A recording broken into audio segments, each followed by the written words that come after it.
এত বড় একটা দেশ, একটা যোগ্য ব্যক্তি নেই, কাদের ভোটে এরা জিতলো? Do you think right people are leading the AIFF? ঠিক আছে, বা কী প্রসেসের মাধ্যমে তাহলে সে টিচার সিলেক্ট হলো?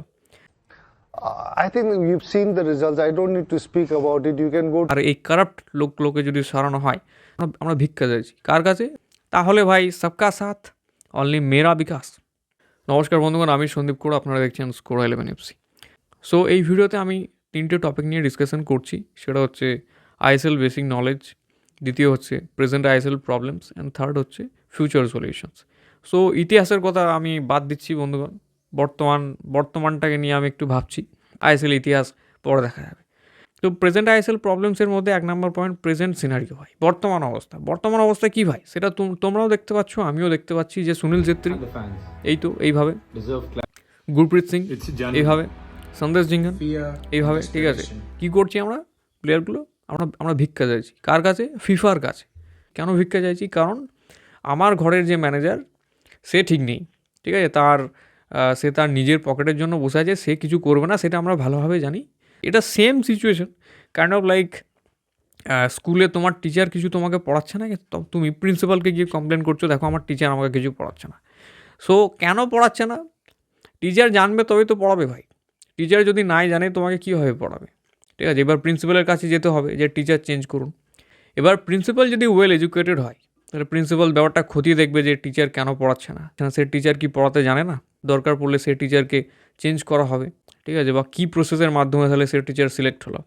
সেম সিচুয়েশান হচ্ছে ফিফা এখন বসে বসে ভাবছে যে ভাই ইন্ডিয়া এত বড় একটা দেশ, এখানে একটা কি যোগ্য লোক নেই যে এএফএফ এর প্রেসিডেন্ট হবে, যা ভারতীয় ফুটবলকে একটা সঠিক পথে নিয়ে যাবে? কাদের ভোটে এরা জিতলো, কীভাবে এরা এএফএফ এর প্রেসিডেন্ট হলো, ঠিক আছে, নোবডি নোস। 4 বছর প্রেসিডেন্ট থাকার নিয়ম আছে। সো লাস্ট এআইএফএফ এর ইলেকশন 2022-এ হয়েছিল। 2022 থেকে শুরু করে 2026, 5 বছর হতে চলছে। সো 5 বছরেও এখন 2026-এও কিন্তু বর্তমান প্রেসিডেন্ট মিস্টার কল্যাণ চুবেই থাকবেন।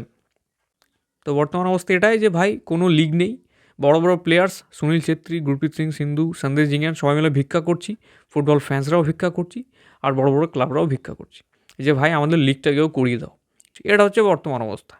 এবার দ্বিতীয় আসছি যে what is the reputation of ISL in world level. গোটা পৃথিবীতে আইএসএলের কী মর্ম রয়েছে ভাই, বা 15 বছর ধরে যে একটা লিগ চললো, সেই লিগটাকে আজকে এমন একজন প্রেসিডেন্ট যে লিগটা চালাতে পারছে না, তাহলে রেপুটেশন যেটা ছিল না সেটাও ডুবে গেল ভাই। Do you think right people are leading the AIFF? I think you've seen the results. I don't need to speak about it. You can go to AFI website or the social media and the fans will tell you whether it's been led by the right people. In the last 3 years, I think it's been disaster because just not on the field, off the field as well. So কিছু কিছু ভালো জিনিস যে গোটা world যেটাকে notice করেছে আইএসএলের reputation যদি বলি, সেটা হচ্ছে 2025-এ যে আল নাসের ভার্সেস এফসি গোয়ার ম্যাচটা যেটা হলো, এফসি গোয়া যে রোনাল্ডোর এগেনস্টে খেলবে এখানে এবং ওখানে, তো এই ব্যাপারটা যেটা হয়েছিল এটাও কিন্তু আইএসএলের জন্য হয়েছিল। কারণ আইএসএল থেকে যারা চ্যাম্পিয়ন হয়, ভালো ওয়েল পারফর্ম যাদের টিমস থাকে, তারা ওরা এশিয়া মহাদেশের যে 3টে বড় বড় লিগ রয়েছে, সেই 3টে লিগের মধ্যে সেকেন্ড ডিভিশন আর থার্ড ডিভিশনের লিগে সরাসরি কোয়ালিফাই করে যায়।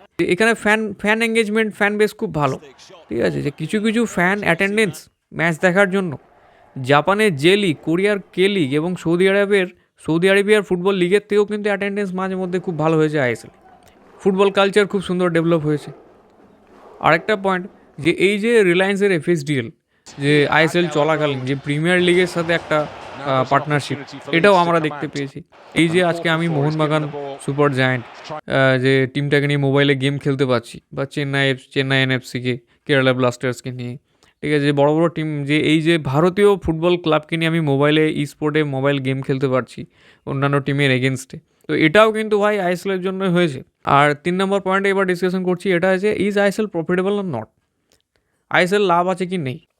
তো আইএসএলে বর্তমানে খুব একটা লাভ নেই, যতটা ইনভেস্ট করা হয় তার থেকে হয়তো টাকা প্রফিট খুব একটা কিছু হয় না, এটা আমরা সকলেই জানি, এটা না বলার কিছু নেই। আর ম্যানেজমেন্ট যদি একটু ভালো থাকে তাহলে আমার মনে হয় প্রফিটটা আরেকটু বাড়তে পারে। আর এই কারাপ্ট লোকে যদি সরানো হয়, তাহলে সবকা সাথ সবকা বিকাশ। আর এরাই যদি বর্তমানে এখনও ইন্ডিয়ান ফুটবলকে হ্যান্ডেল করে, তাহলে ভাই সবকা সাথ অনলি মেরা বিকাশ। সো 4 নম্বর পয়েন্ট হচ্ছে প্রেজেন্ট কনক্লুশন। তো প্রেজেন্ট কনক্লুশন এটাই যে এই কারাপ্ট লোকদের জন্য ইন্ডিয়াতে আজকে লিগ হচ্ছে না, যে জন্য ইউথের স্বপ্ন ভাঙছে যে ভাই আইএসএল খেলবো বলে একদিন খেলছিলাম, সেটাও হবে না। প্লেয়ার্সরা এমনিতেই টাকা পাচ্ছে না, বাড়িতে এমনিতেই বকাবকি করে। মোস্ট অফ দ্য ফুটবল প্লেয়ারের ভবিষ্যৎ অন্ধকার, এটাই দেখতে পাচ্ছি প্রেজেন্ট কনক্লুশনে। এবার আসছি ফিউচার সলিউশনসে। ফিউচার সলিউশনস তো আমার মতে একটাই দেখতে পাচ্ছি, সেটা হচ্ছে ভাই রাইট ক্যান্ডিডেট। তো রাইট ক্যান্ডিডেট কীভাবে পায়? এআইএফএফ রাইট ক্যান্ডিডেট পায়, একটা ইলেকশন হয়, সেই ইলেকশনে যে যেতে সে 4 বছর রাজত্ব করে, তারপরে আবার ভোট হয়, তারপরে যে যেতে সেটা রাজত্ব করে। কিন্তু এআইএফএফ বর্তমানে ইলেকশন লাস্ট হয়েছে 2022-এ, ভোট হওয়ার কথা, কিন্তু এখনও ভোট হয়নি ভাই। ভোটটা কেন হয়নি এটা আমরা কোথাও না কোথাও আমরা সকলেই জানি। কারণ ভোট যদি হয় উনি তো সিট হারাবেন, অবভিয়াসলি হারানোর কথা। কারণ এখন সকলে কিন্তু ওনাদের কারাপ্ট পলিটিক্যাল আইডিওলজিটাই কিন্তু সকলে কিন্তু ধরে ফেলেছে। কারণ ওনার থেকেও অনেক ভালো ভালো ক্যান্ডিডেট কিন্তু রয়েছে। আমাকে যদি জিজ্ঞেস করা হয় যে সন্দীপ তোমার ফেভারিট ক্যান্ডিডেট কে, তাহলে আমি বলবো রঞ্জিত বাজাজ স্যার। বিকজ ওনার মতো ক্যান্ডিডেট সত্যি আমি খুব কমই দেখেছি, এবং ওনার নিয়ে শীঘ্রই আমি একটা ভিডিও বানাবো। So thank you so much for watching till the end. And তোমাদের ফেভারিট ক্যান্ডিডেট যদি কেউ থাকে please let me know in the comments. দেখা হচ্ছে পরের ভিডিওতে।